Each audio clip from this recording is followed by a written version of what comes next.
नमस्कार दोस्तों, मैं जितेंद्र द्विवेदी आपको साथ आईएएस चैनल पर है। आज की जो क्लास है पुरापाषाण काल के स्थलों का हमें आज डिस्कशन करना है। इसकी जो पहली क्लास थी उसका हम रिवीजन करते हुए आज की क्लास हम आपकी प्रारंभ करेंगे। जो मध्य प्रदेश का इतिहास था वो आपका प्रागैतिहासिक काल से प्रारंभ हुआ। और प्रागैतिहासिक काल क्या था? जिनमें हमें पुरातात्विक साक्ष्य प्राप्त होते हैं परंतु हमें लिखित साक्ष्य वहां प्राप्त नहीं होते हैं। उसके अंतर्गत हमने पाषाण काल को पढ़ा था।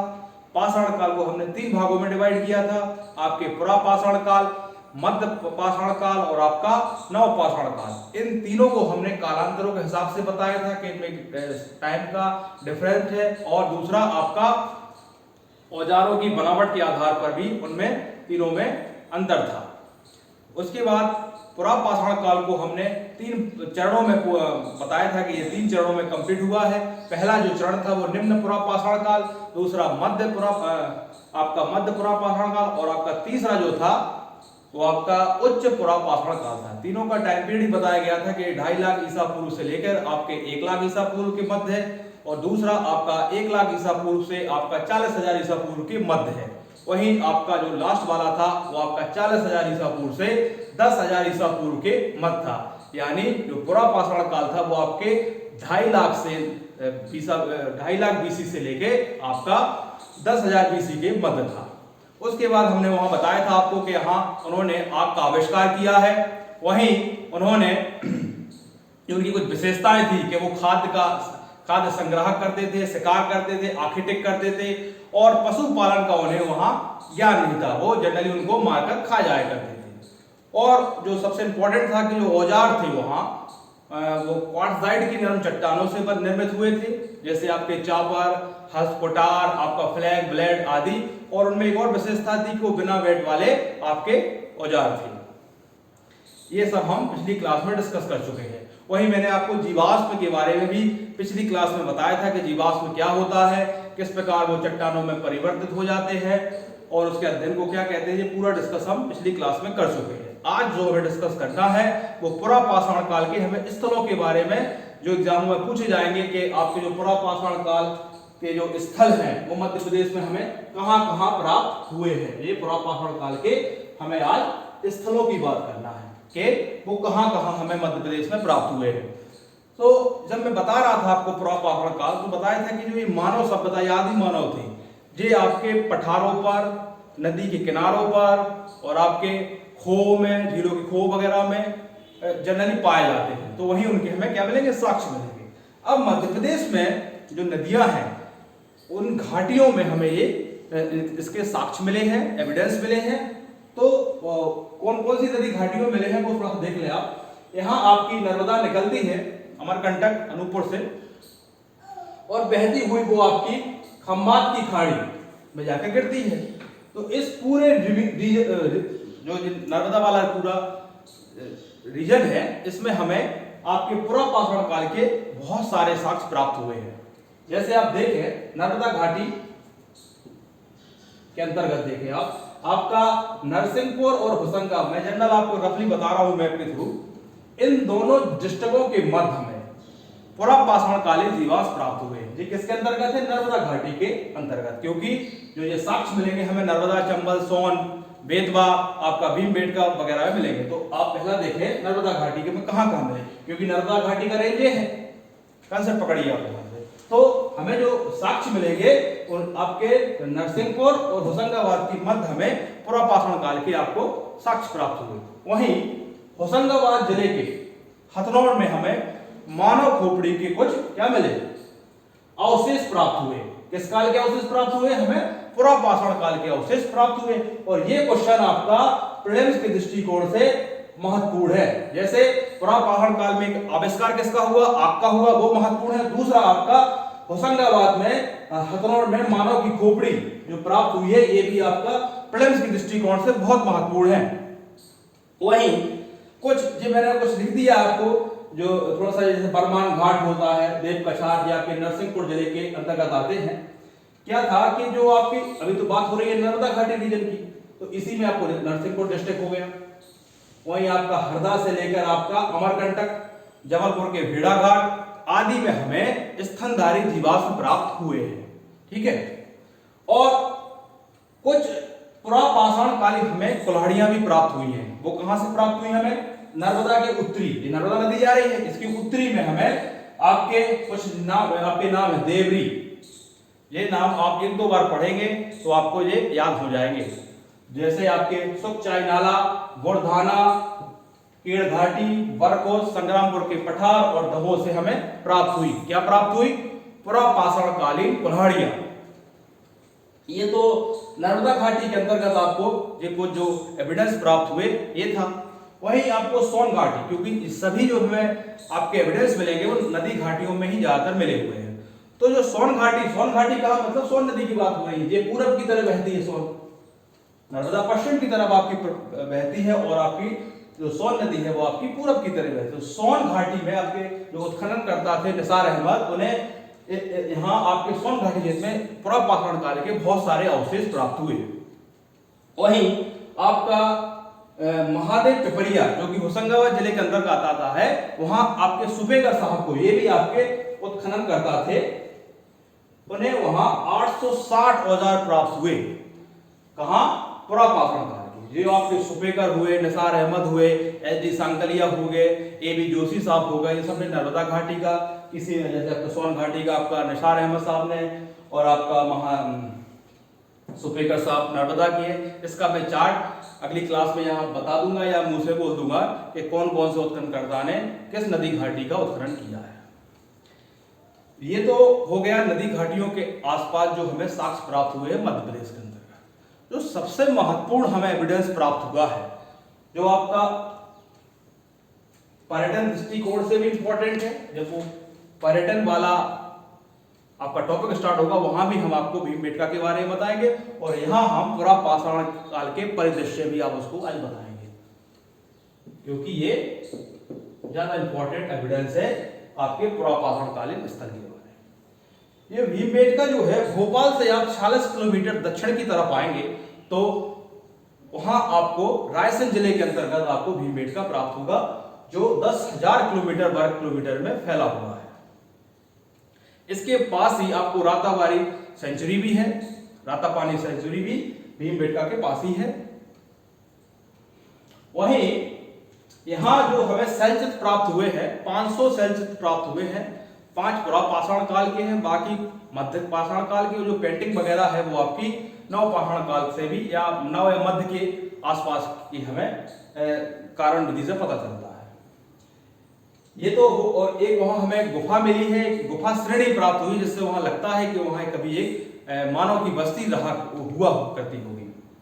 तो ये तो हो गया पुरापाषाण काल के दृष्टिकोण से कि आपने वहां बता दिया कि वो हमें 500 शैलचित्र मिले हैं और कुछ 600 करीब गुफाएं हैं, जो कि पर्यटनों के लिए लगभग 12 गुफाएं खुली हुई हैं घूमने के लिए, और आप ये बता दिया कि वहां श्रेणी प्राप्त हुई है मानव की। ये विंध्याचल पर्वत के चारों तरफ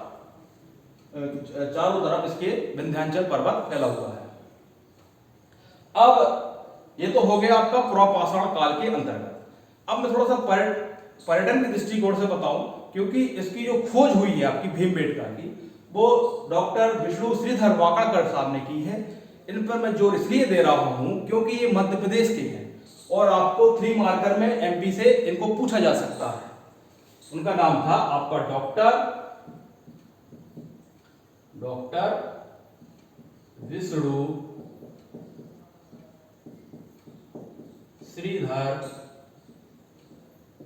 वाकड़कर। इन्होंने भीमबेटका की खोज की थी। कब की थी? 1957 से 1958 के मध्य की थी। कई बुकों में 57 दिया था, कई में आपका 58 दिया था।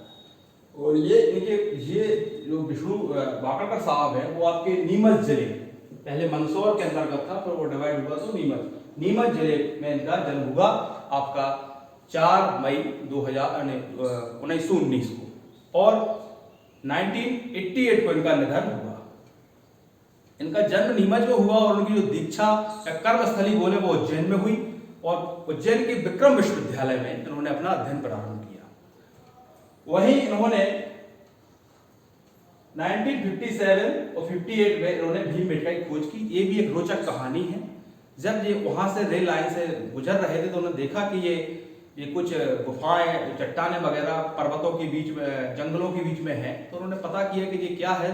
तो लोकल या सामान्य लोगों ने बताया कि यहाँ कुछ चट्टानें हैं, आपकी कुछ गुफाएं हैं, परंतु वहाँ कोई जाता नहीं है क्योंकि वहाँ बहुत सारे जंगली जानवर होते हैं। तब ये दूसरे स्टेशन पर उतरे और वहाँ जाके उन्होंने देखा कि ये तो बहुत पुरातत्व वाली चीज़ें हैं, यहाँ शैल चित्र है। तो फिर उन्होंने उसकी खोज की। तो वो जो खोज होती है वो आपकी 1957 से 58 के मध्य होती है। आपके जो विष्णु श्रीधर वाकाडकर साहब है, इन्होंने आपकी पीएचडी भी की है। इन्होंने पीएचडी 1973 में पीएचडी संपन्न की है। पीएचडी ने डॉक्टर एच.डी. सांकलिया के मार्गदर्शन में की। मैं एच.डी. सांकलिया क्यों बता रहा हूं, क्योंकि उन्होंने नर्मदा उत्खनन में महत्वपूर्ण योगदान दिया है मध्य प्रदेश के लिए। ये आपके दक्कन कॉलेज पुणे के प्रोफेसर थे, उन्हीं के मार्गदर्शन में आपके वाकाडकर साहब ने पीएचडी की। और जब वो 1951 में, कब की बात कर रहा हूं मैं,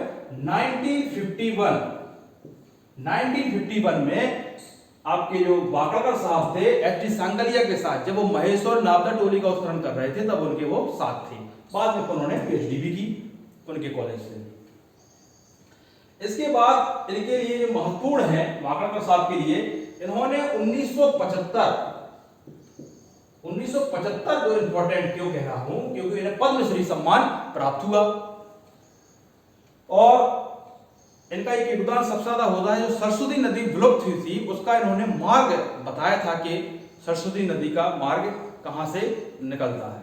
तो इनका योगदान आपका, एक तो भीमबेटका की खोज के लिए जाना जाता है, पद्मश्री के लिए, और उन्होंने सरस्वती नदी का मार्ग का आपका रास्ता के लिए खोज में इनका महत्वपूर्ण योगदान है।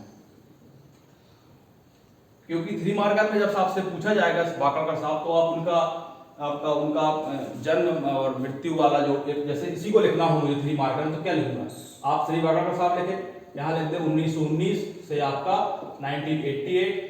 आपको ये याद रहे कि 4 मई और 3 अप्रैल, तो अच्छी बात है, ये हो गया उनका ब्रैकेट में। इसके बाद लिखेंगे कि ये नीमच आपके इन्होंने भीमबेटका की खोज 1957 में की है, उन्हें 1975 में पद्मश्री मिला है, इन्होंने सरस्वती नदी के मार्ग की भी खोज की है। आप इतना 3 मार्कर में लिख देंगे तो विष्णु का वाकाडकर साहब 3 मार्क में काफी हद तक आपके काम का हो जाएगा।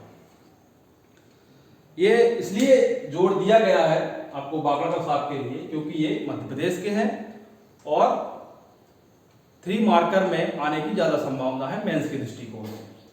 और भीमबेटका में इन्होंने देखा वहां कि जो पेंटिंग्स वगैरह हुई हैं, ज्यादातर गेहुआ कलर, आपका सफेद कलर ज्यादातर है, और कहीं कहीं उन्हें पीला और हरा कलर भी देखने को मिलता है। और जो पेंटिंग का उन्होंने टाइम बताया कि कितनी पुरानी होगी, तो पता चला कि 10,000 वर्ष ईसा पूर्व पुरानी ये पेंटिंग्स हैं। वहीं कुछ प्याले नुमा आकृति बहुत सारे चिन्ह भी मिले हैं जो लगते हैं कि ये आपके 1 लाख ईसा पूर्व पुराने हो सकते हैं।